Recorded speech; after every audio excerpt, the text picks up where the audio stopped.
நிபுணரும் ராஜாவின் அரண்மனையிலே சேவிக்க திறமை உள்ளவர்களும் ஆகிய சில வாலிபரை கொண்டு வரவும். போதும். அல்லேலூயா, ஸ்தோத்திரம். இந்த 1வது வசனத்தை ஆமென். யோயாக்கீம் இஸ்ரவேலிலே ஆளும் பொழுது, ஸ்தோத்திரம், யூதாவிலே ஆளும் பொழுது, அங்கே பாபிலோன் ராஜாவாகிய நேபுகாத்நேச்சார் படையெடுத்து வந்து என்ன செய்கிறார்? இஸ்ரவேல் ஜனங்களை, யூத ஜனங்களை அவர் சிறைபிடிக்கிறார். தேவன் அவர்களை பாபிலோன் ராஜாவிடத்திலே ஒப்பு கொடுத்தார் என்று வேதம் சொல்லி இருக்கிறது. அல்லேலூயா, ஹல்லேலூயா. தேவ ஜனங்களை ஆமென் சத்ருவினுடைய கையில ஒப்பு கொடுப்பது யார்? சொல்லுங்க. பிடித்து கொடுப்பதல்ல. எல்லாரும் தப்பா நினைச்சிருப்பாங்க, பிடிச்சு கொடுத்துருவாரு அப்படின்னு, போலீஸ்கிட்ட பிடிச்சு கொடுத்துருவாங்க. அப்படி இல்லை. இவங்க செய்த தவறுக்கு தண்டனை. அல்லேலூயா. வசனத்தின்படி கீழ்ப்படிந்தால் ஆசீர்வாதம், இல்லைன்னா என்ன வரும்? சாபம் தன்னாலே வரும். அவர் தருகிறவர் அல்ல. ஆமென். ஏற்கனவே சொல்லி இருக்கிறார், நீங்கள் இப்படி செய்தால் இப்படி ஆகும். அந்த வசனத்தின்படியாக என்ன ஆகிறது? ஸ்தோத்திர, தேவனுடைய நாமம் மகிமைப்படுவதாக.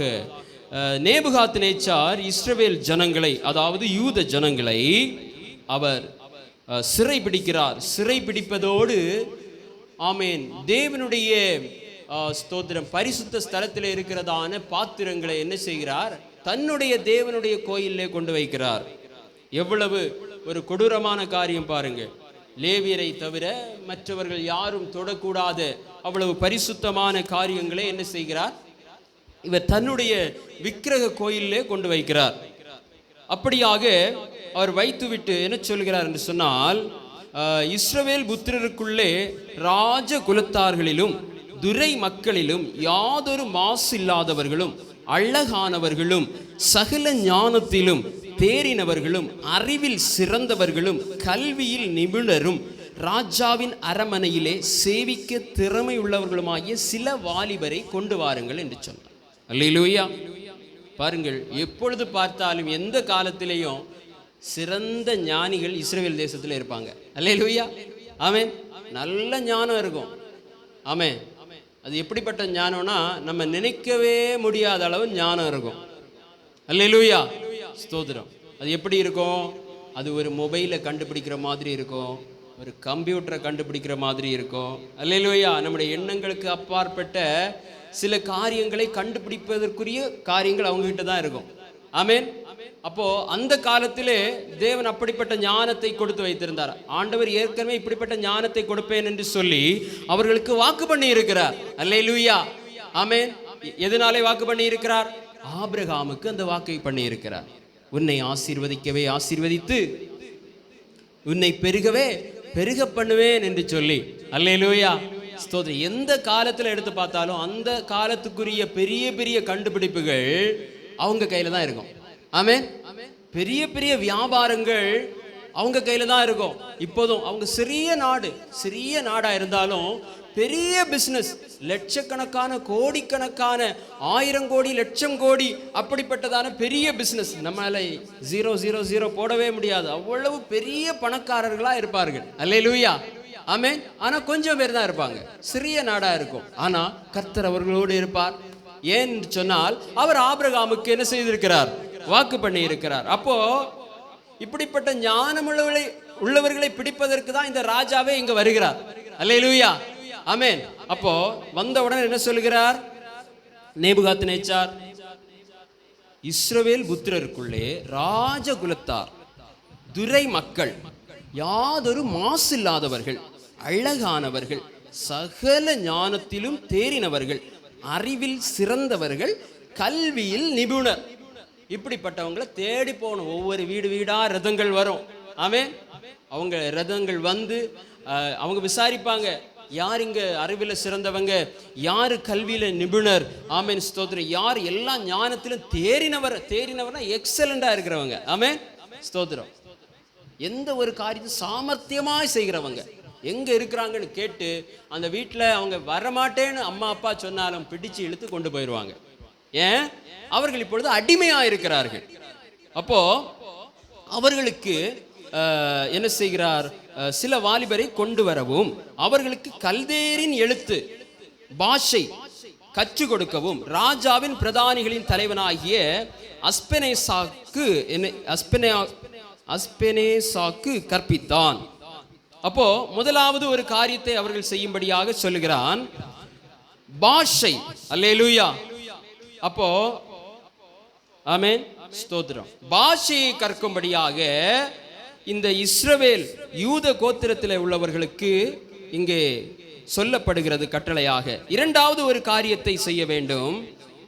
ராஜா தான் உண்ணும் போஜனத்திலேயும் தான் குடிக்கும் திராட்சை ரசத்திலேயும் தினம் ஒரு பங்கை அவர்களுக்கு நியமித்து அவர்களை 3 வருஷம் வளர்க்கவும் அதன் முடிவிலே அவர்கள் ராஜாவுக்கு முன்பாக நிற்கும்படியாகவும் என்ன செய்தான், கட்டளையிட்டான். அல்லேலூயா. முதலாவது என்ன சொன்னான், பாஷையை கற்றுக்கொள்ளுங்கள். இரண்டாவது என்ன சொன்னா, போஜனம். என்ன ஒரு காரியம் சொல்லப்பட்டிருக்கிறது பாருங்க. அவர்களுக்குள் வாசியுங்கள் 6வது வசனம். அவர்களுக்குள் யூதா புத்திரராகிய தானியேல், அனனியா, மீஷாவேல், அசரியா என்பவர்கள் இருந்தார்கள். அப்போ கொஞ்சம் வாலிபர்களை இவங்க பிடிச்சு கொண்டு வராங்க, கூட்டிட்டு வராங்க, செலக்ட் பண்ணியிருக்காங்க. அறிவியலை தேர்ந்தவர்கள், அழகானவர்கள், சாமர்த்தியம் உள்ளவர்கள், ஆமென், ஸ்தோத்திரம், கல்வியிலே நிபுணம் உள்ளவர்கள், ராஜகுலத்தில் உள்ளவர்கள், துரை மக்கள். இவர்களிலே ஒரு 4 பேர் இருக்கிறார்கள்.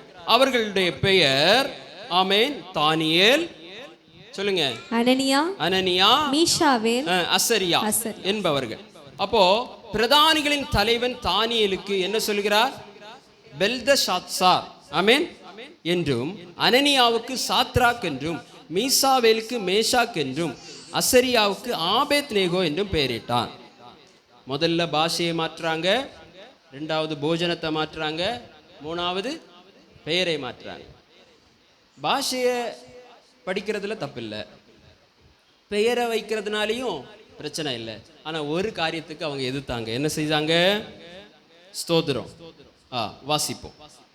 தானியேல் ராஜாவின் போஜனத்தினாலும் அவர் பானம் பண்ணும் திராட்சை ரசத்தினாலும் தன்னை தீட்டுப்படுத்தலாகாதென்று தன் இருதயத்தில் தீர்மானம் பண்ணிக்கொண்டு தன்னை தீட்டுப்படுத்தாதபடி பிரதானிகளின் தலைவனிடத்தில் வேண்டிக் கொண்டான். அல்லேலூயா, ஸ்தோத்திரம். ராஜ போஜனம். ஆமென். அடிமையா இருக்கிறோம், ராஜ அரண்மனையிலிருந்து போஜனம் வந்தா நல்லது தானே? இல்லை, இவன் ஒரு துன்மார்க்க ராஜா. என்ன செய்தான், உடன்படிக்கையின் பாத்திரங்களை இவன் எடுத்துக்கொண்டு தன்னுடைய விக்கிரகமான தேவனுடைய கோயிலே வைத்தவன். இவனுடைய ஆகாரத்தினால என்னை நான் என்ன செய்ய மாட்டேன், தீட்டுப்படுத்த மாட்டேன். அல்லேலூயா, ஸ்தோத்திரம். சங்கீதத்திலேயே நீதிமொழிகள்லேயே வரும், ராஜா, அதாவது ராஜா உன்னை விருந்துக்கு கூப்பிட்டா உன் தொண்டையில கத்திய வை. எப்படி ரொம்ப அழகா, ரொம்ப எப்படி இருக்கும், ஆடம்பரமான பயங்கரமான ஒரு விருந்துக்கு அழைப்பாங்க.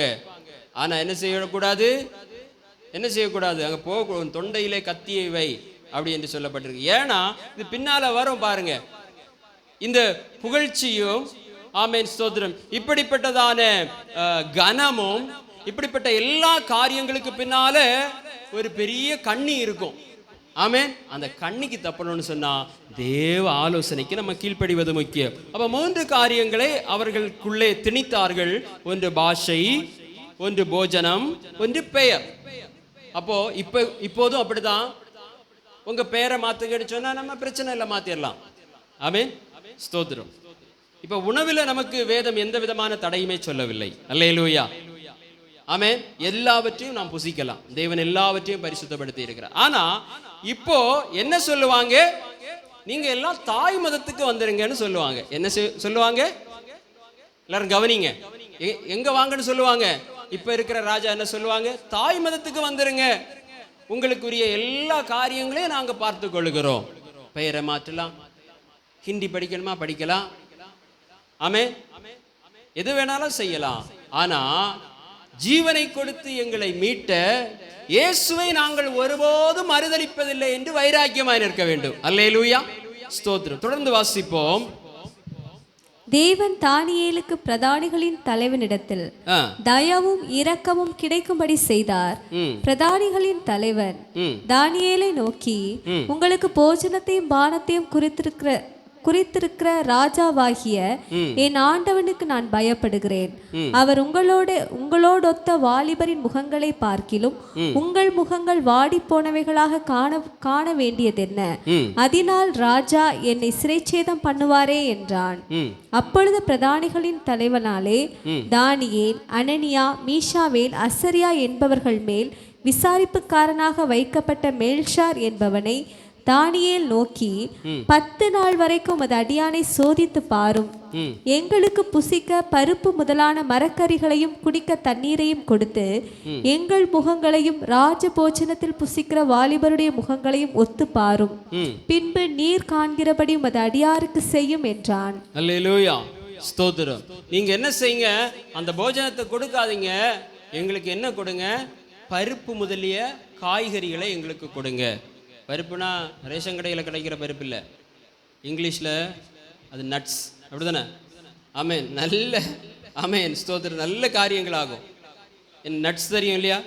பாதாம் பருப்பு, அப்படி தானே? நிறைய காரியங்கள் இருக்க பாருங்க. அவன் நல்ல ஞானம் உள்ளவன். இறைச்சியை சாப்பிட்டு நல்லா தூங்கிட்டு இருக்கக்கூடாது, அவனுக்கு ஜெபம் பண்ணணும் காலையிலே எழும்பி. ஆமேன், ஸ்தோத்திரம். அப்போது என்ன சாப்பிட்டா நான் தூங்காம சோர்வு இல்லாம தேவனை தேடுவேன், அப்படித்தானே? அதாவது கலோரி குறைவா இருக்கணும், ஊட்டச்சத்துகள் அதிகமா இருக்கணும். எப்படி இருக்கணும்? நல்ல கவனிங்க. கலோரி குறைவா இருக்கணும், அதாவது சுகர் வர்ற சாப்பாடு சாப்பிடக்கூடாது, ஆரோக்கியம் கிடைக்கிற சாப்பாடை சாப்பிடணும், அப்படித்தானே? ஆமாவா இல்லையா? அல்லேலூயா. அப்போ நாவிற்கு ருசியான ஆகாரம் அல்ல, சரீரத்துக்கு ஆரோக்கியம் தருகிற போஜனம். ஆமே, ஸ்தோத்திரம். சிலர் நினைப்பாங்க அவன் உபவாசம் இருந்தான், இல்ல, நல்லா சாப்பிட்டாங்க. அவன் ஞானி. யாரு? தானியேல் சிறந்த ஞானி. அவனுக்கு தெரியும் என்ன சாப்பிட்டா நம்ம பலவீனவனா இருப்போம், என்ன சாப்பிட்டா நமக்கு மூளை வேலை செய்யாது, என்ன சாப்பிட்டா நல்ல மூளை வேலை செய்யும். அல்லேலூயா, ஸ்தோத்திரம். நான் என்ன சாப்பிட்டா நல்லா எக்ஸலண்டா இருப்பேன். நீங்க நல்லா பாருங்க, நல்ல மாமிசமும் நல்லா சாப்பிட்டுட்டு தூங்குனா நல்ல தூக்கம் வருமா? சொல்லுங்க பார்க்கலாம். நல்ல தூக்கம் வரும். தூக்கத்தில் எழுப்பி ஏதாவது கேட்டால் நம்மளால தெளிவாக பேச முடியுமா?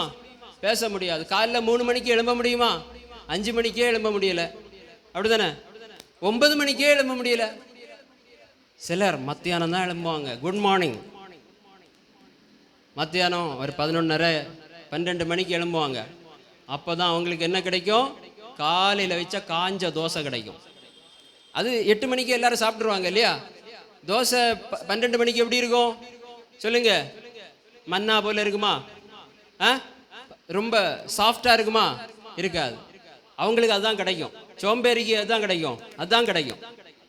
அதையே பல வருஷம் சாப்பிட்டு இருக்கிறவங்க, நான் கொஞ்சம் ஒரு நாளில் அப்படி இருந்திருக்கு, அதனால சொல்றேன். அல்லேலூயா, ஸ்தோத்திரம். தூக்கம் நம்ம என்ன செய்யாது, எழும்பவே விடாது. அல்லேலூயா. நம்மை கட்டி இறுக்கி கட்டி போட்டுரும், கட்டிலோட என்ன செஞ்சிடும். நிறைய பேர் சொல்றாங்க என்னால எழும்பவே முடியல, யாரோ கட்டி போட்ட மாதிரியே இருக்கிறது. அப்போ ராஜ போஜனம். என்ன போஜனம்? ராஜ போஜனம். நம்ம கன்னியாகுமரி மாவட்டத்தில் உள்ளவங்களுக்கு தான் ராஜ போஜனம். பாருங்க, அப்படிதானே? இந்த திங்கள் சந்தையில எல்லா கன்னியாகுமரி மாவட்டத்தில் உள்ள எல்லா கடற்கரையில் உள்ள மீனும் கிடைக்கும். தெரியுமா? 5 கிராமத்திலிருந்து மீன் வருது, கன்னியாகுமரியிலிருந்து மீன் வருது, கொல்லத்திலிருந்து கூட மீன் வருது. ஆமே, ஸ்தோத்திரம். எல்லா மீனும் இங்க கிடைக்கும். சிறந்த மீன்கள் எல்லாம் இங்க கிடைக்கும். நமக்கு மட்டும் அவ்வளவு ஸ்பெஷல். ஆனா பணம் மட்டும்தான் வேணும். என்ன வேணும்? பணம் மட்டும்தான் வேணும். அப்ப நல்ல மீன் எல்லாம் சாப்பிட்டு நல்ல புரோட்டீன் எல்லாம் சாப்பிட்டுட்டு இருந்தா, சாப்பிட்ட உடனே மத்தியானம் 2 மணிக்கு தூக்கம் வரும், அப்படிதானே? ஆமாவா இல்லையா? தூக்கம் வரும். மாமிசம் சாப்பிட்ட உடனே நல்லா தூக்கம் வரும். அடுத்தது 6 மணிக்கு தான் எழும்பும். 11:30க்கு எழும்பினவனுக்கே அடுத்து திரும்பியும் தூக்கம் வரும். அல்லேலூயா. என்ன செய்வாங்க? 11:30க்கு தான் எழும்புவாங்க. அடுத்தது அவங்களுக்கு மத்தியான சாப்பாடு கிடையாது. அந்த மத்தியானம் உள்ள சாப்பாடு அதுவும் ஒரு வழி ஆகி அதில் கொஞ்சம் பாக்டீரியா எல்லாம் வந்து அப்படியே ரெடி ஆகிருக்கும் இவங்களுக்காக வேண்டி. அது ஒரு 7 மணிக்கு சாப்பிடுவாங்க. அதுக்கப்புறம் இவங்க லேட்டாக தான் தூங்குவாங்க. இனி ஃபோனை பார்த்து பார்த்து பார்த்து பார்த்து என்ன செய்வாங்க? இவங்க தூங்குறதுக்கு லேட் ஆகும். அவங்கள நீங்க குற்றமே சொல்லக்கூடாது.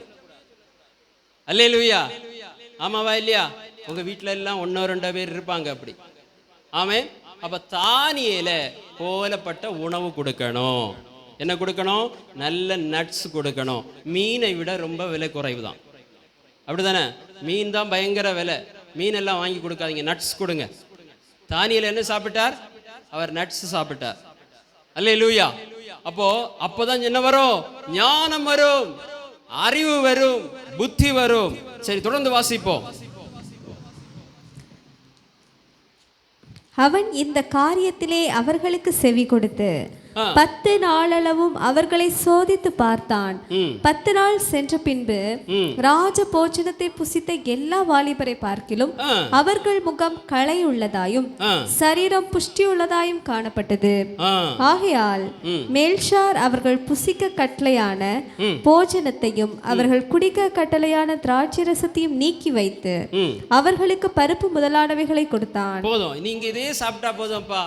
எப்படி இருக்கிறீங்க நீங்க? அவங்க அங்க சாப்பிட்டு தூங்கி இருக்கிறாங்க. நீங்க எப்படி இருக்கிறீங்க? முகமும் களை உள்ளதா இருக்கிறது. ஆனா எப்படி இருக்கிறீங்க? சரீரத்திலையும் புஷ்டி உள்ளவங்களா இருக்கிறீங்க. நான் உங்களுக்கு இதே தரேன். ஏன்னா ராஜாவுக்கு என்னிடத்துல எனக்கு என்ன கிடைக்கும்? நல்ல பேர் கிடைக்கும். நல்ல நீ கவனிச்சிருக்கிறப்பா அப்படின்னு சொல்லி. சரி, தொடர்ந்து எத்தனாவது வசனம் வாசித்தீங்க? 16, 17 வாசிப்போம். இந்த 4 வாலிபருக்கும் தேவன் சகல எழுத்திலும் ஞானத்திலும் அறிவையும் சாமர்த்தியத்தையும் கொடுத்தார்.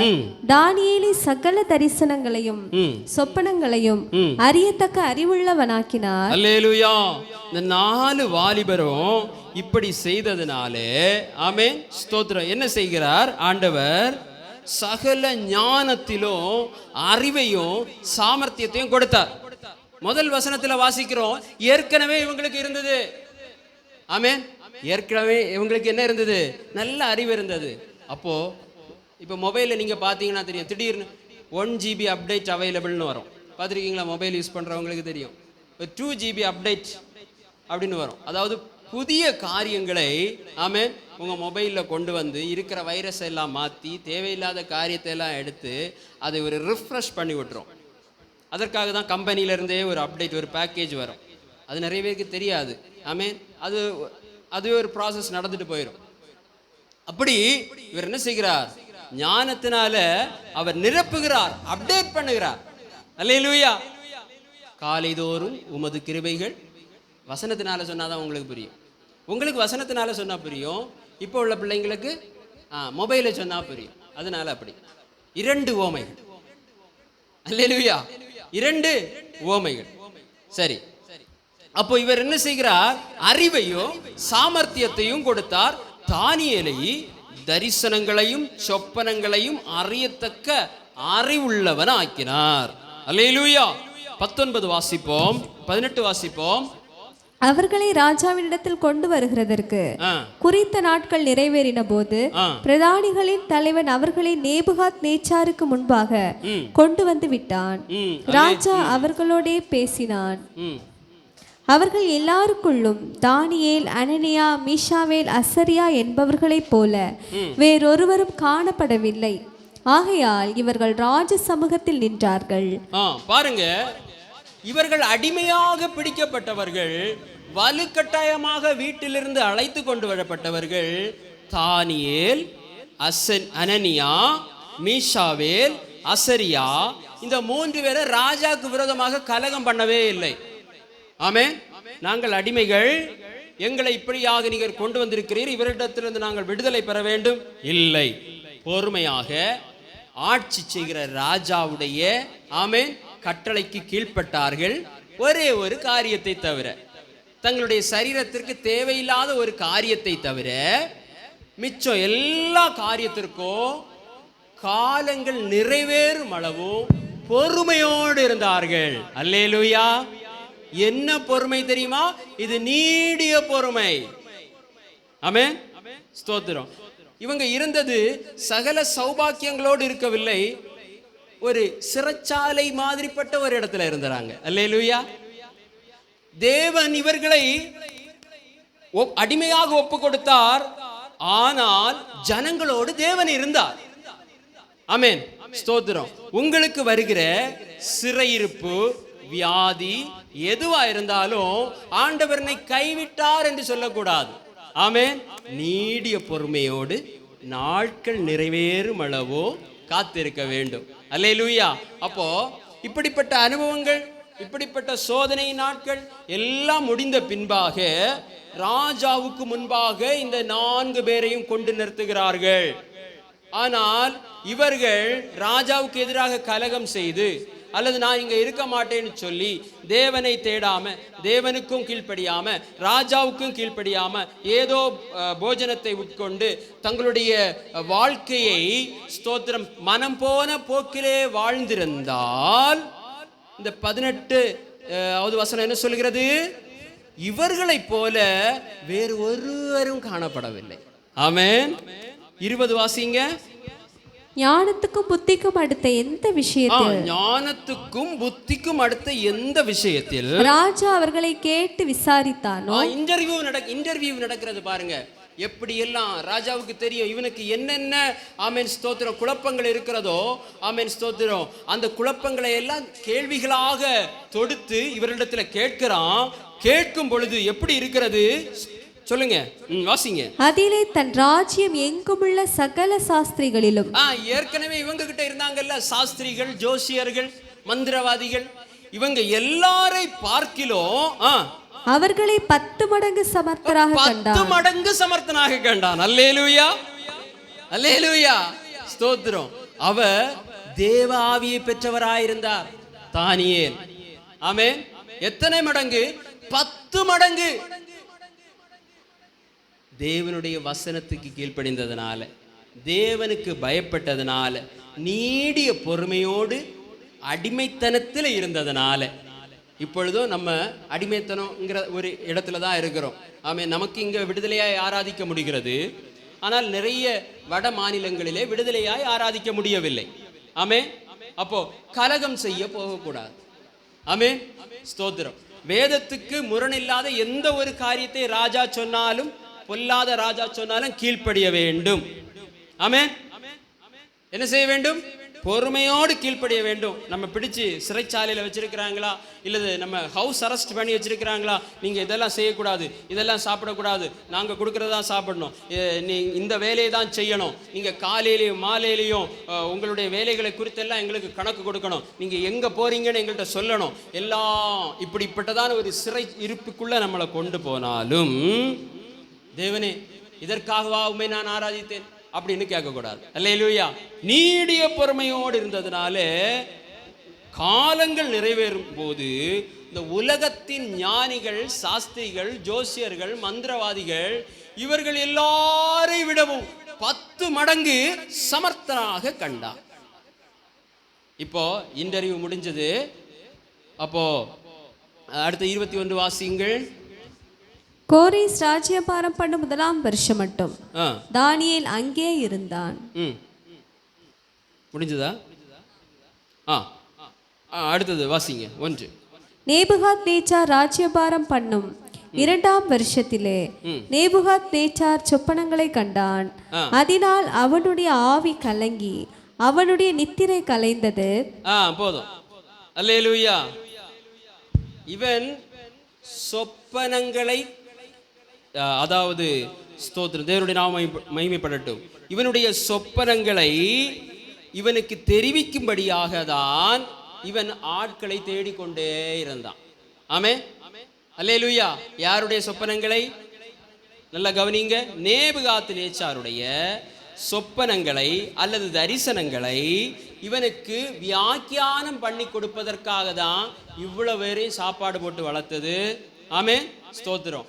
இவ்வளவு பேருக்கும் இவ்வளவு அடைக்கலம் கொடுத்தது, இவ்வளவு பிரயாசப்பட்டது, எல்லாவற்றுக்கும் காரணம் இவனுக்கு எழும்புகிற சந்தேகங்கள், இவனுக்கு எழும்புகிற குழப்பங்கள், இவனுடைய அரசாட்சியிலே, ஆமென் ஸ்தோத்திரம், இவனுக்கு செய்ய முடியாத காரியங்களை இவர்களிடத்திலே கலந்து ஆலோசித்து முடிவெடுக்கும்படியாக தான் இவன் அரசியல் அமைப்பு என்கிறதான, ஆமென். இப்போ நமக்கு தமிழ்நாடு கவர்மெண்ட் இருக்கிறது. மு.க. ஸ்டாலின் கீழே பெரிய அறிவாளிகள் எல்லாம் இருப்பாங்க, அப்படிதானே? இறை அன்பு ஐஏஎஸ்ன்னு ஒரு ஆள் இருக்கிறாரு, ஜெயகாந்தனா அப்படி ஒரு ஆள் இருக்கிறார். இவங்கெல்லாம் நல்ல பெரிய ஸ்காலர்ஸ்.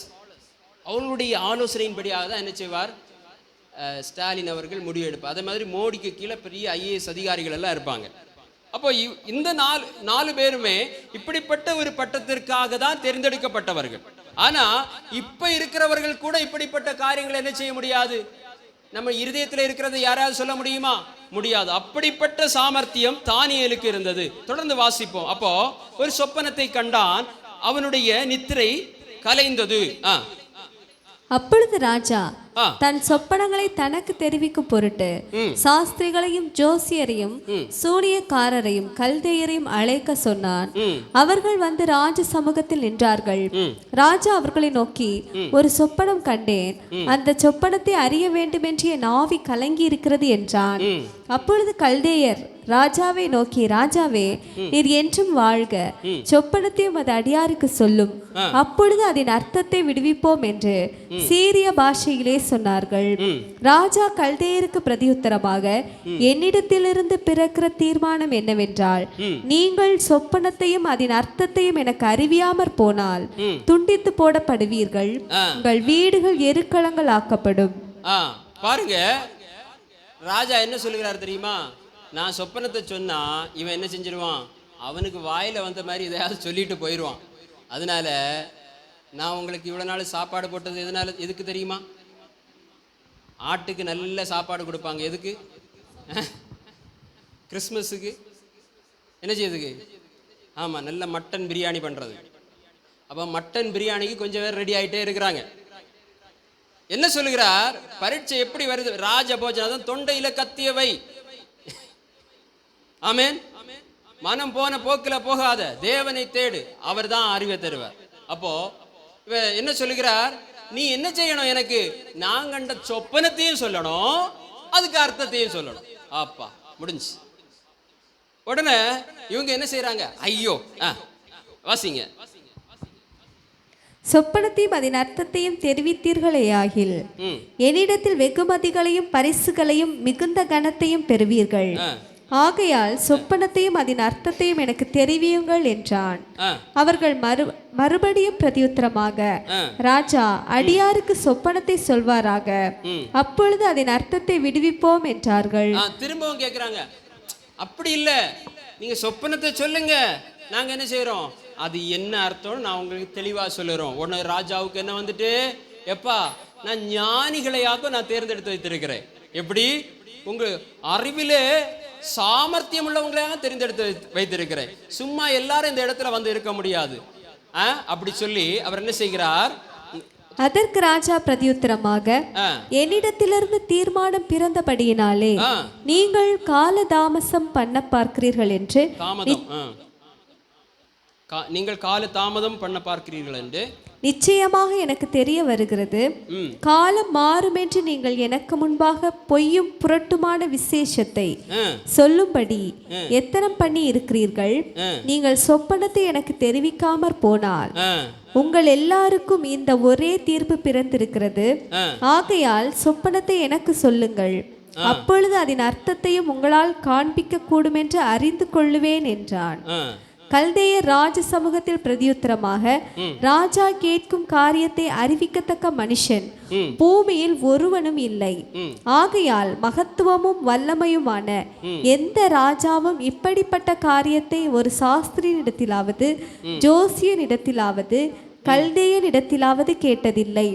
ராஜா கேட்கிற காரியம் மிகவும் அருமையானது. மாம்சமாய் இருக்கிறவர்களோட வாசம் பண்ணாத தேவர்களே ஒழிய ராஜ சமூகத்தில் அதை அறிவிக்கத்தக்கவர் ஒருவரும் இல்லை என்றார்கள். ஸ்தோத்திரம். இவர் என்ன சொல்கிறாங்கன்னா, இவங்க இப்போ கழுத்துக்கு நேரே இவர்களுக்கு கத்தி வந்தாச்சு. உடனே இவங்க, நீ சொல்லுமையா, சொன்னா சொல்லிடலாம். அப்போ ராஜா சொல்லுகிறார், நீ உன் வாயில் வந்ததை சொல்லி பொய்யும் புரட்டையும் சொல்லி காலத்தை தாமதம் பண்ணி எல்லாம் செய்கிற. அப்போ இவங்க சொல்கிறாங்க, ராஜா கேட்கிற காரியம் மிகவும் அருமையானது. ஆமாம், ரொம்ப நல்லா இருக்கு. இது ஒரு சைக்கோ ராஜா. யாரு இந்த ராஜா? ஆமாம், இவர் அறிவு இருக்கா? இவங்களுக்குள்ள பேசியிருப்பாங்க. இவர் அறிவு இருக்கா? முதல்ல அவருக்கு இருதயத்தில் இருக்கு, நமக்கு எப்படி தெரியும்?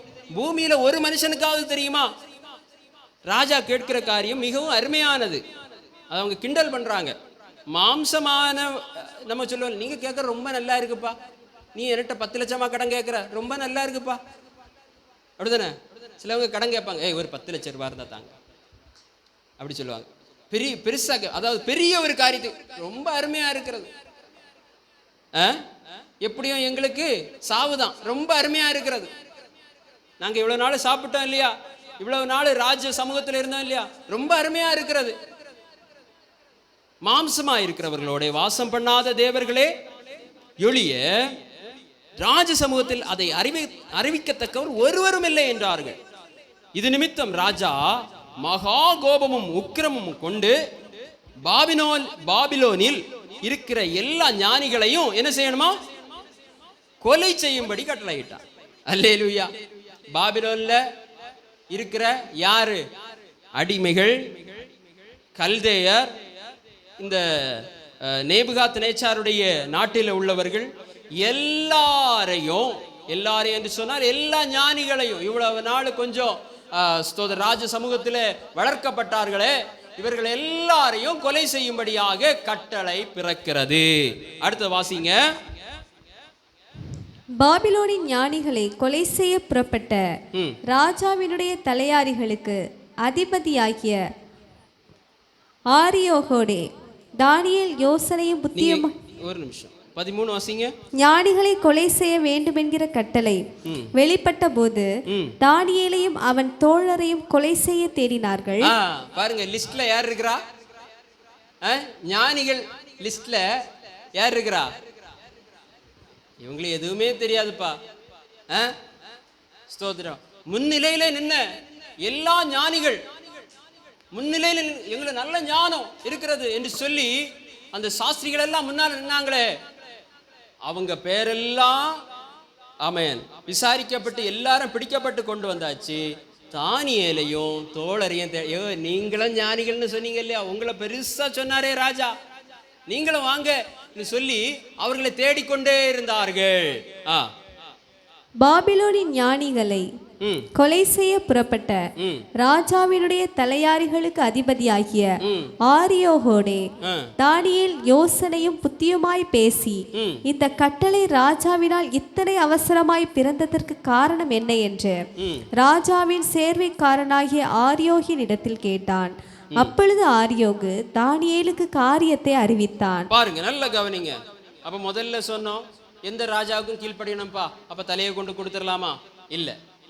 ஆமென். நல்ல கவனிங்க. அப்படி அல்ல, பேச வேண்டிய நேரத்துல பேசணும். ஆமென். அல்லேலூயா.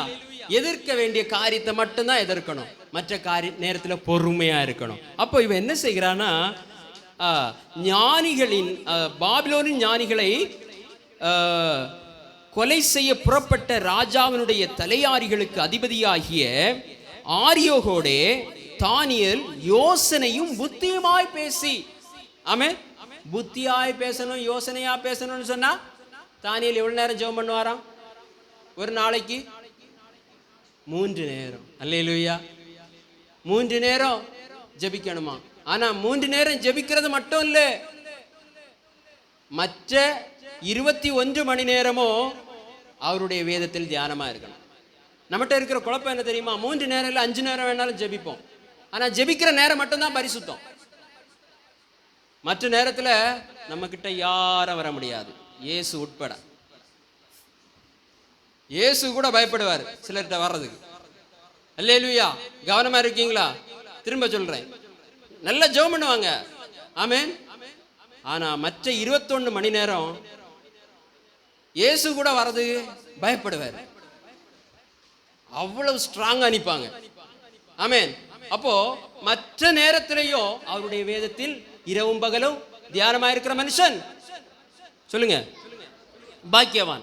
அப்போ இவன் யோசனையும் ஞானமுமாய் புத்தியுமாய் பேசி, இந்த கட்டளை ராஜாவினால் இத்தனை அவசரமாய் ஏன் பிறந்தது?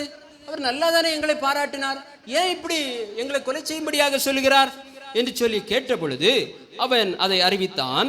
தொடர்ந்து வாசிப்போம். தானியேல் ராஜாவினிடத்தில் போய் என்ன நேரம் ஆயிட்டா? ஃபாஸ்டா வாசிக்கிறீங்க. தானியேல் ராஜாவினிடத்தில் போய் ஓகே சொப்பனத்தின் அர்த்தத்தை ராஜாவுக்கு காண்பிக்கும்படி தனக்கு தவணை கொடுக்க விண்ணப்பம் பண்ணினான். பின்பு தானியேல் தன் வீட்டுக்கு போய் தானும் தன் தோழரும் பாபிலோனின் மற்ற ஞானிகளோட கூட அழியாதபடிக்கு இந்த மறைப்பொருளை குறித்து பரலோகத்தின் தேவனை நோக்கி இரக்கம் கேட்கிறதற்காக அனனியா, மீஷாவேல், அசரியா என்னும் தன்னுடைய தோழருக்கு இந்த காரியத்தை அறிவித்தான். பின்பு ரா காலத்தில் தரிசனத்திலே தானியேலுக்கு மறைப்பொருள் வெளிப்படுத்தப்பட்டது. ஆமென். யாருக்கும் வெளியாக்கப்படவில்லை. இவன் தேவ சமூகத்தில் போய் கேட்குறான். கேட்ட உடனே சொப்பனத்துக்கு அர்த்தம் இல்லை, சொப்பனமே வெளிப்பட்டது. அல்லேலூயா. சொப்பனமே வெளிப்பட்டது. அந்த ராஜாவுடைய இருதயத்தில் இருந்த அந்த சொப்பனமே இவனுக்கு வெளிப்பட்டது. எப்படிப்பட்ட ஞானம் பாருங்க. ஆமென். அல்லேலூயா. அதுக்கு தான் சொல்கிறது, தேவனிடத்துல ஞானத்தை கேளுங்க.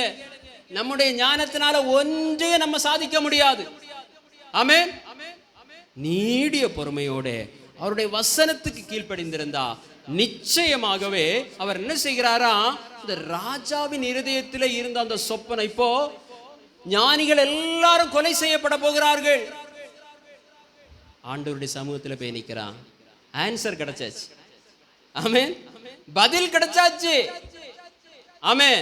உடனடியாக என்ன செய்கிறார்கள் பாருங்கள். பின்பு தானியேல் சொன்னது, தேவனுடைய நாமத்துக்கு. அப்பொழுது தானியேல் பரலோகத்தின் தேவனை ஸ்தோத்தரித்தான். பின்பு தானியேல் சொன்னது, தேவனுடைய நாமத்துக்கு என்றென்றைக்கும் உள்ள சதா காலங்களிலும் ஸ்தோத்திரம் உண்டாவதாக. ஞானமும் வல்லமையும் அவருக்கே உரியது. அவர் எல்லாரும் சொல்லுங்க, ஞானமும் வல்லமையும் தேவனுக்கு உரியது. ஒரு முறை சொல்லுங்க, ஞானமும் வல்லமையும் தேவனுக்கு உரியது. அல்லேலூயா. ஆமென். இப்படி நம்ம ஒப்பு கொடுக்கணும். ஞானம் என்னிடத்தில் இல்லை, வல்லமை என்னிடத்தில் இல்லை. ஆமென். ஞானமும் வல்லமையும் அவருக்கே உரியது. அவர் காலங்களையும் சமயங்களையும் மாற்றுகிறவர், ராஜாக்களை தள்ளி ராஜாக்களை ஏற்படுத்துகிறவர், ஞானிகளுக்கு ஞானத்தையும் அறிவாளிகளுக்கு அறிவையும் கொடுக்கிறவர். அவரே ஆழமும் மறைபொருளுமானதை வெளிப்படுத்துகிறவர். இருளில் இருக்கிறதை அவர் அறிவார், வெளிச்சம் அவரிடத்தில் தங்கும். ஆமென். என் பிதாக்களின் தேவனே, நீர் எனக்கு ஞானமும் வல்லமையும் கொடுத்து நாங்கள் உம்மிடத்தில் வேண்டிக் கொண்டதை இப்பொழுது எனக்கு அறிவித்து ராஜாவின் காரியத்தை எங்களுக்கு தெரிவித்தபடியினால் உம்மை துதித்து புகழ்கிறேன் என்றான். அப்போ மறைபொருள் வெளிப்பட்ட உடனே அவசரப்பட்டு அந்த இடத்தை விட்டு போகல. அவன் ஸ்தோத்தரித்து ஜெபித்து தேவனை மகிமைப்படுத்தினான். அல்லேலூயா. எத்தனை பேர் நம்முடைய வாழ்க்கையில ஆண்டவர் நமக்கு செய்த நன்மைக்காக தேவனுடைய சமூகத்தில் இருந்து அவரை ஸ்தோத்தரித்து, ஆமென், அல்லேலூயா, அவரை மகிமைப்படுத்துகிற வார்த்தையை வாயினாலே சொல்லி, ஆமென், அவரை துதித்து நாம் கடந்து செல்கிறோம். தேவன் செய்த நன்மைகளை அப்படி மனசில் நினச்சிட்டு இருக்கக்கூடாது. ஆண்டவரே உமக்கு நன்றி அப்படி சொல்லிட்டு போயிடக்கூடாது. அவருக்கு ஸ்தோத்திரம் செலுத்தி நன்றி செலுத்தி அவரை துதித்து புகழ்ந்து, ஆமென், ஸ்தோத்திரம், அவருக்கு மகிமையை செலுத்த வேண்டும். பின்பு 24 வாசியுங்கள். பின்பு தானியேல் பாபிலோனின் ஞானிகளை அழிக்க ராஜா கட்டளையிட்ட ஆரியோகினிடத்தில் போய், பாபிலோனின் ஞானிகளை அழிக்காதேயும், என்னை ராஜாவின் முன்பாக அழைத்து கொண்டு போம், ராஜாவுக்கு அர்த்தத்தை தெரிவிப்பேன் என்று சொன்னான். அப்பொழுது ஆரியோகு தானியேலை ராஜாவின் முன்பாக தீவிரமாய் அழைத்து கொண்டு போய், சிறைப்பட்டு வந்த யூதேயா தேசத்தாரில் ஒரு புருஷனை கண்டுபிடித்தேன், அவன் ராஜாவுக்கு அர்த்தத்தை தெரிவிப்பான் என்றான். ராஜா பெல்தேஷாத்சார் என்னும் நாமமுள்ள தானியேலை நோக்கி, நான் கண்ட சொப்பனத்தையும் அதன் அர்த்தத்தையும் நீ எனக்கு அறிவிக்க கூடுமா என்று கேட்டான். தானியேல் ராஜ சமூகத்தில் பிரதியுத்தரமாக, ராஜா கேட்கிற மறைப்பொருளை ராஜாவுக்கு தெரிவிக்க ஞானிகளாலும் ஜோசியராலும் சாஸ்திரிகளாலும் குறி சொல்லுகிறவர்களாலும் கூடாது. மறைபொருட்களை வெளிப்படுத்துகிற பரலோகத்தில் இருக்கிற தேவன் கடைசி நாட்களில் சம்பவிப்பதை ராஜாவாகிய நேபுகாத் நேச்சாருக்கு தெரிவித்திருக்கிறார். உம்முடைய சொப்பனமும் உமது படுக்கையின் மேல் உம்முடைய தலையில் உண்டான தரிசனங்களும் என்னவென்றால், பாருங்க சொல்ல தொடங்குகிறார். ஆமே, இன்ட்ரோடக்ஷனோட தொடங்குகிறார். பாருங்க என்ன சொல்லுகிறார். உம்முடைய ஸ்தோத்திரம் படுக்கையிலே நீர் படுத்திருக்கும் பொழுது நேபுகாத் உம்முடைய சொப்பனம் உமது படுக்கையின் மேல் உம்முடைய தலையில் உண்டான தரிசனங்களும் என்னவென்றால், அது என்னதாம்? கடைசி காலத்துக்குரியதாம். ஆமே, சொப்பனம் இந்த ராஜாவை குறித்தும், இந்த ராஜா சென்ற பின்பு இவருக்கு பின்பதாக வருகிற காரியத்தை குறித்தும், கடைசியாக இந்த ராஜ்யம் எப்படி உடைக்கப்படும் என்பதை குறித்தும் இந்த சொப்பனம் இருக்கிறது. வாசிங்கள் அடுத்தது. ராஜாவே, உம்முடைய படுக்கையின் மேல் நீர் படுத்திருக்கையில் இனிமேல் சம்பவிக்க போகிறது என்ன என்கிற நினைவுகள் உமக்குள் எழும்பிற்று. அப்பொழுது மறைபொருட்களை வெளிப்படுத்துகிறவர் சம்பவிக்க போகிறதை உமக்கு தெரிவித்தார். உயிரோடு இருக்கிற எல்லாரை பார்க்கிலும் எனக்கு அதிக ஞானம் உண்டு என்பதினாலே அல்ல, அர்த்தம் ராஜாவுக்கு தெரிய வரவும் உம்முடைய இருதயத்தின் நினைவுகளை நீர் அறியவும் இந்த மறைபொருள் எனக்கு வெளியாக்கப்பட்டது. அல்லேலூயா. தானியேல் என்ன சொல்கிறார்னா, தன்னை போய் தாழ்த்துகிறார். பாருங்க, எனக்கு ஞானம் உண்டு என்பதற்காக அல்ல ஐயா. ஆமென். தானியேலாகிய நான் நேபுகாத் நேச்சரிடத்திலிருந்து வெகுமதியை பெற வேண்டும் என்றோ, நான் இங்க உயர்த்தப்பட வேண்டும் என்றோ அல்ல. எதனாலேயாம்? ஆமென். உம்முடைய இருதயத்தின் நினைவுகளை நீர் அறிய. ஆமென். உம்முடைய இருதயத்தின் நினைவுகளை நீர் அறிய இந்த மறைபொருள் எனக்கு வெளிப்பட்டது. அல்லேலூயா. தொடர்ந்து வாசிப்போம். ராஜாவே, நீர் ஒரு பெரிய சிலையை கண்டீர். சரி, நமக்கு நேரம் போதாது, அதனால அந்த சொப்பனத்தை அழகாய் சொல்லுகிறான். சொல்லி முடித்த பின்பு 46வது வசனத்தை வாசிப்போம். அப்பொழுது ராஜாவாகிய நேபுகாத் நேச்சார் முகம் குப்புற விழுந்து தானியேலை வணங்கி அவனுக்கு காணிக்கை செலுத்தவும் தூபம் காட்டவும் கட்டளையிட்டான். ராஜா தானியேலை நோக்கி, நீ இந்த மறைபொருளை வெளிப்படுத்தினபடியினால் மெய்யாய் உங்கள் தேவனே தேவர்களுக்கு தேவனும் ராஜாக்களுக்கு ஆண்டவரும் மறைபொருட்களை வெளிப்படுத்துகிறவருமாய் இருக்கிறார் என்றான். பின்பு ராஜா தானியேலை பெரியவனாக்கி அவனுக்கு அநேகம் சிறந்த வெகுமதிகளை கொடுத்து அவனை பாபிலோன் மாகாணம் முழுதுக்கும் அதிபதியாகவும் பாபிலோனில் உள்ள சகல ஞானிகளின் மேலும் பிரதான அதிகாரியாகவும் நியமித்தான். அல்லேலூயா. ஸ்தோத்திரம். அப்போ காலங்கள் நிறைவேறி வரும் பொழுது நாம் உயர்த்தப்படுவோம். உயர்த்தப்பட்டால் என்னுடைய சாமர்த்தியத்தினால் அல்ல, ஆமென், என்னுடைய பலத்தினால் அல்ல. நான் இவ்வளவு நாள் கஷ்டப்பட்டேன், நான் இவ்வளவு நாள் பாடுபட்டேன், நான் எப்படி ஜெபித்தேன் தெரியுமா? நான் 3 வேளை ஜெபித்ததுனால தான் எனக்கு மட்டும் வெளிப்பட்டது. ஆமென், ஸ்தோத்திரம் என்றெல்லாம் அந்த ராஜ சமூகத்தில் போய் சாட்சி சொல்லிட்டு நிற்க கூடாது. அல்லேலூயா. நம்முடைய நீதி எல்லாம் அழுக்கான கந்தை. அவர் 3 நேரம் ஜெபித்தது சொல்லவே இல்லை. சொன்னாரா? சொல்லவே இல்லை. அல்லேலூயா. அவர் தேவனை மகிமைப்படுத்தினார். ஆமென்.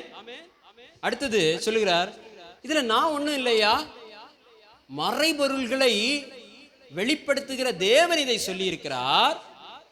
அது என்னவென்றால், உம்முடைய இருதயத்தின் நினைவுகளை நீர் அறிய. நீர் என்ன சொன்னீர்? படுக்கையில போகும்போது எதிர்காலத்தில் எப்படி இருக்குமோ, இனி என்ன சம்பவிக்குமோ என்று சொல்லி நீர் இருந்து அதை உமக்கு வெளிப்படுத்தி இருக்கிறார். அல்லேலூயா.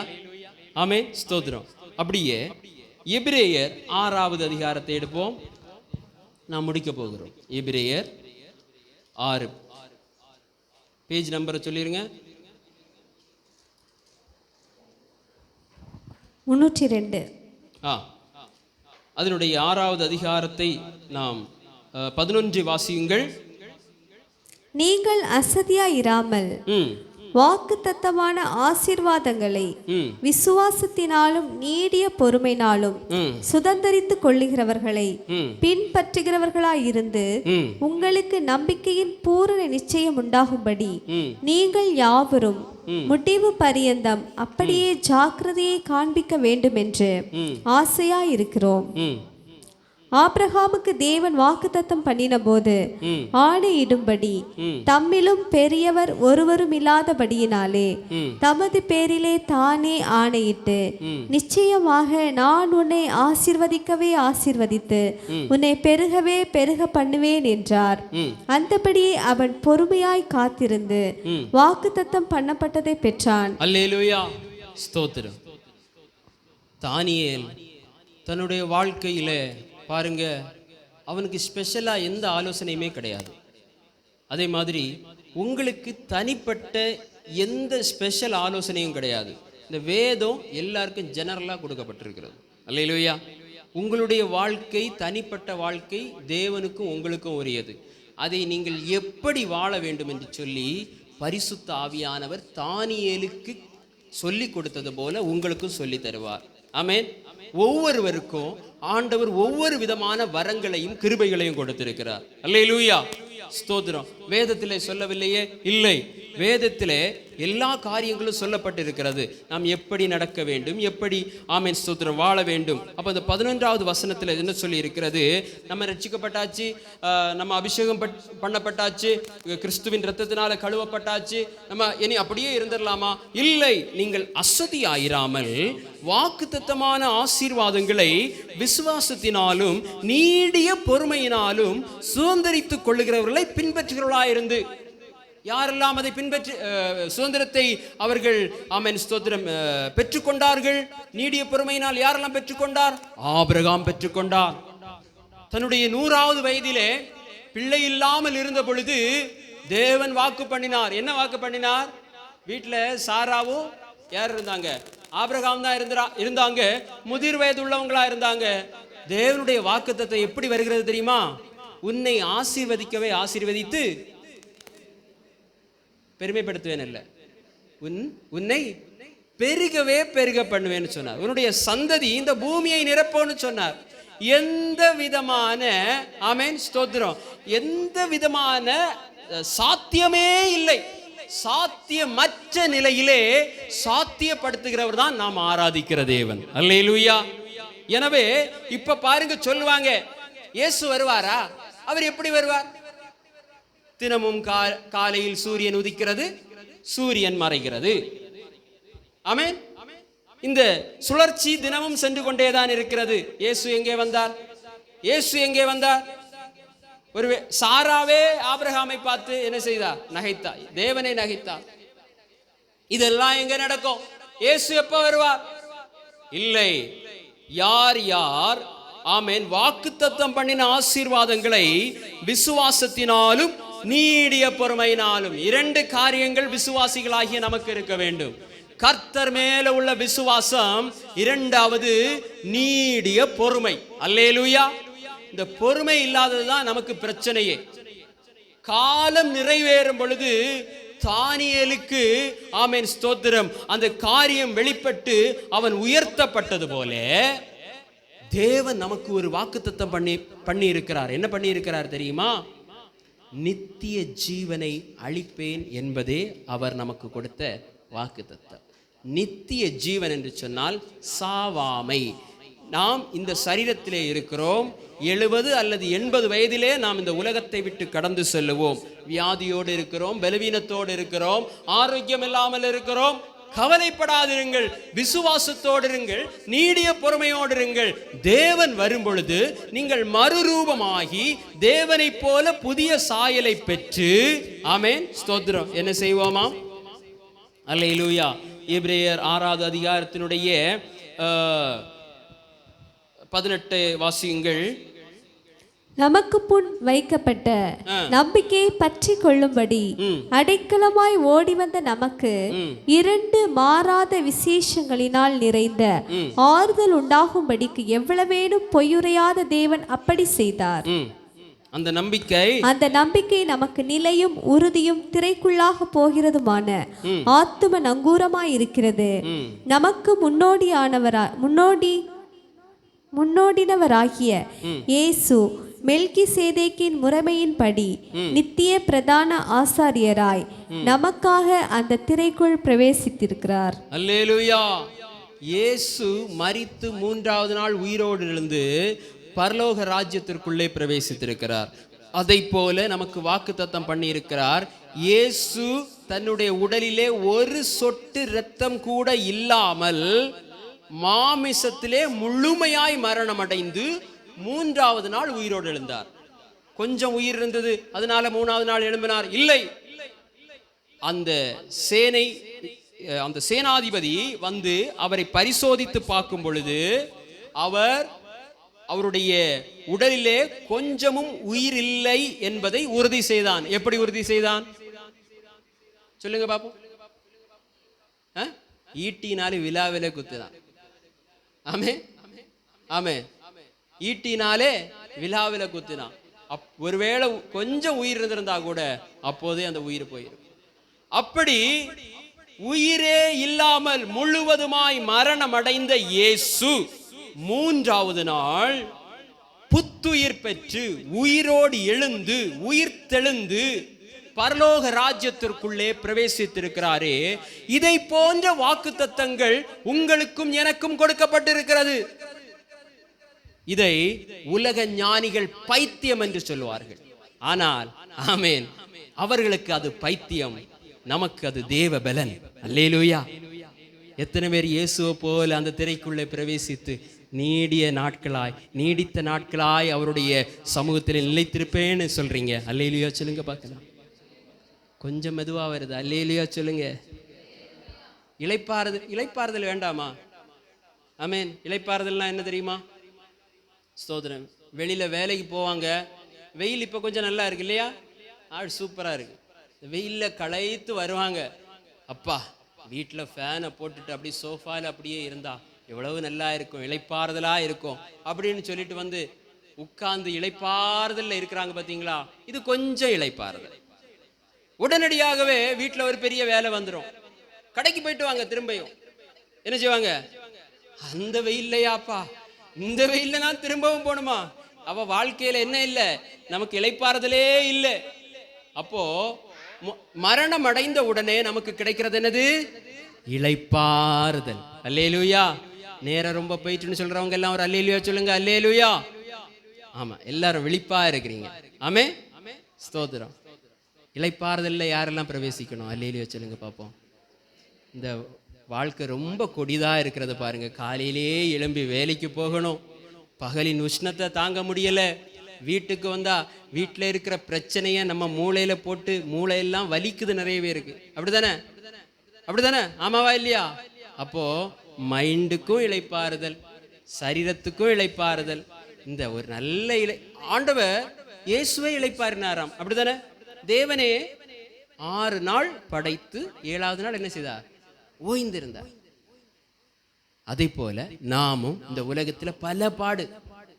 இந்த சின்ன பிள்ளைங்க கிட்ட கேட்டு பாருங்க, அவங்களுக்கும் பாடு இருக்கும். ஆமாவா இல்லையா? சின்ன பிள்ளைங்க கிட்ட கேட்டு பாருங்க, அவங்க பாடுகளை பாருங்க, பயங்கர பாடா இருக்கு. அது மாதிரி நிறைய பாடுகள் இருக்கும். ஒரு 5ஆம் கிளாஸ் படிக்கிற பிள்ளைகிட்ட கேட்டு பாருங்க, அவங்களுக்கு இருக்கிற வேதனைகளை கேட்டீங்கன்னு சொன்னா பயங்கர வேதனைகளை சொல்லுவாங்க, கவலைகளை சொல்லுவாங்க. அப்படி எல்லாருக்குமே முதிர் வயது உள்ளவங்க அவங்களுக்கு அதுக்கும் மிச்சம் பயங்கர வேதனைகளை சொல்லுவாங்க. அப்போ இதெல்லாம் விட்டு இளைப்பாறுதல், எந்த கவலையும் இல்லை, எந்த ஆமீன் ஸ்தோத்திரம் வேதனையும் இல்லை, பசி இல்லை, சாப்பிடவே வேண்டாம், ஆமீன், வேலைக்கே போக வேண்டாம், கடனே அடைக்க வேண்டாம், ஆமீன், எதுவுமே செய்ய வேண்டாம். இளைப்பாறுதல், சமாதானம், சந்தோஷம். கடைசி நேரத்தில் சிலுவையில் தொங்கும் போது அவருக்கு பக்கத்தில் இருந்த ஒரு கள்ளனே ஆண்டவர் கூட்டிட்டு போனார். ஆமேன். அவன் என்ன சொன்னான்? எல்லாரும் சொல்லுவாங்க, அவன் ஞானஸ்நானம் எடுத்தானா, ஏன் அவனை கூட்டிட்டு போனார்? இயேசுவே அவனை கூட்டிட்டு போக கூடாது, அவன் அபிஷேகம் வாங்கல, அந்நிய பாச பேசல, சபைக்கு வரல, ஞானஸ்நானம் எடுக்கல. அவன் ஒரு வார்த்தை சொன்னான். அந்த ஒரு வார்த்தையை நம்மளால சொல்ல முடியுமா? இவர் மெய்யாகவே, சொல்லுங்க பாபு, இதுதான் சத்தியம், சொல்லுங்க. இவர் மெய்யாகவே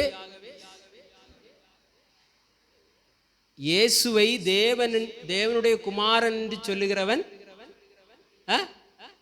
சொல்லுங்க, இயேசுவை தேவனுடைய குமாரன் என்று விசுவாசிக்கப்படுகிறவன் ரட்சிக்கப்படுவான். நல்ல கவனிங்க, ஆண்டவருக்கு சத்தியம், அந்த உண்மை, அந்த ஆழத்தை பாருங்க. சிம்பிளான ஒரே வார்த்தை. இயேசுவை தேவனுடைய குமாரன் என்று விசுவாசிக்கிறவன் என்ன செய்வான்? ரட்சிக்கப்படுவான். அந்த கள்ளன் சொல்லிட்டான். ஆமென். ஒரு பாடம் இல்லை. ஆண்டவர் ஓடன சொன்னார், நீ இன்று என்னோடு கூட பரதேசில் இருப்பாய். அல்லேலூயா. ஆமென். இயேசுவை தேவனுடைய குமாரன் என்று விசுவாசிக்க வேண்டும். ஏன் அப்படி விசுவாசிக்க வேண்டும்? தேவனுடைய குமாரன் என்பவர் மாத்திரமே அவர் மனிதனுடைய பாவங்களை மன்னிக்கும் அதிகாரம் பெற்றவர். அவர் வருவேன் என்று சொல்லி இருக்கிறார். அல்லேலூயா. உங்களை அந்த பரலோகத்தின் திரைக்குள்ளாக நீடிய நித்திய நித்திய நித்திய காலமாய் அவரோடு கூட இருக்கும்படியான ஒரு இளைப்பாறுதலின் வாழ்வு, சந்தோஷத்தின் வாழ்வை தருவேன் என்று சொல்லி இருக்கிறார். இக்காலத்தின் பாடுகளை குறித்து நாம் ஆண்டவரை மறுதலிக்கிறவர்களாய் இருக்கக்கூடாது, அவிசுவாசிகளாய் இருக்கக்கூடாது, இஸ்ரவேல் ஜனங்களைப் போல முறுமுறுக்கிறவர்களாய் இருக்கக்கூடாது. தானியேலைப் போல நீடிய பொறுமை. ஜெபத்தை விட்டுவிடாதிருங்கள், வேத வாசிப்பை விட்டுவிடாதிருங்கள். ஆமென். வேத தியானத்தை விட்டுவிடாதிருங்கள். தேவனுக்காய் சாட்சியுள்ள வாழ்க்கை வாழுங்கள். நமக்கு முன்பாக மேகம் போன்ற இத்தனை திரளான சாட்சிகள் நமக்கு முன்பாக சூழ்ந்து கொண்டிருக்கு. பாரமான யாவற்றையும் நம்மை சுற்றி நெருக்குகிற பாவத்தையும் ஆமென் தள்ளிவிட்டு இந்த வசனத்தை நம்ம வாசிப்போம், வாசித்து முடித்துருவோம். எபிரேயர் 12:1 வாசிங்க.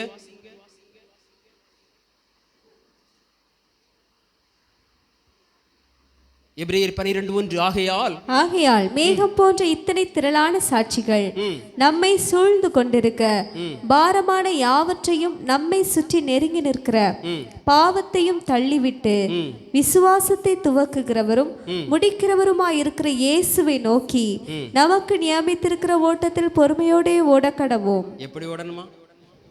எல்லாரும் எழும்பலாமா? அல்லேலூயா. இத்தனை மேகம் போன்ற திரளான சாட்சி நோவாவின் நாட்களில் நடந்தது, லோத்தின் நாட்களிலே நடந்தது. ஆமென். ஸ்தோத்திரம். எப்படி ஆண்டவர் தாவீதை ஆசீர்வதித்தார். ஆமென். ஒவ்வொரு தீர்க்கதரிசிகளோடு எப்படி அவர் இடைப்பட்டார். ஹல்லேலூயா. தானியேலோடு கூட எப்படி இருந்தார். யோசேப்போடு இருந்து அவனை மகிமைப்படுத்தினாரே, அவனை பெருமைப்படுத்தினாரே, அவனை உயர்த்தி வைத்தாரே. எத்தனை எத்தனை திரளான சாட்சிகள். எல்லா சாட்சிகளை விட மேலான சாட்சி இயேசு கிறிஸ்து. அல்லேலூயா. எனவே பாரமான யாவற்றையும், இந்த உலகத்தின் பாரங்கள் எல்லாவற்றையும், நம்மை சுற்றி நெருக்குகிற பாவத்தையும், நம்மை பாவம் நெருக்கிக் கொண்டே இருக்கிறது. உலகத்தின் பாவங்கள் மனிதனை நெருக்கி நெருக்கி பாதாளத்துக்கு நேராய் கொண்டு செல்லுகிறது. பாதாளமா? இளைப்பாறுதலா? இளைப்பாறுதல். ஆமென். ஸ்தோத்திரம். இந்த உலகத்தோடு பாரங்கள் போதும். ஆமென். பாடுகள் போதும். பாவத்தை தள்ளிவிட்டு விசுவாசத்தை துவக்குகிறவரும் முடிக்கிறவருமாகிய இயேசுவை நோக்கி நமக்கு நியமித்திருக்கிற ஓட்டத்தில் பொறுமையோடு ஓடக்கடவோம். அல்லேலூயா. Thank you Jesus, thank you Jesus. பின்னானவை மறந்து முன்னோக்கியே ஓடு, கண்மலை கிறிஸ்துவின் மேல் கண்பதித்தோடு. பின்னானவை மறந்து முன்னோக்கியே ஓடு.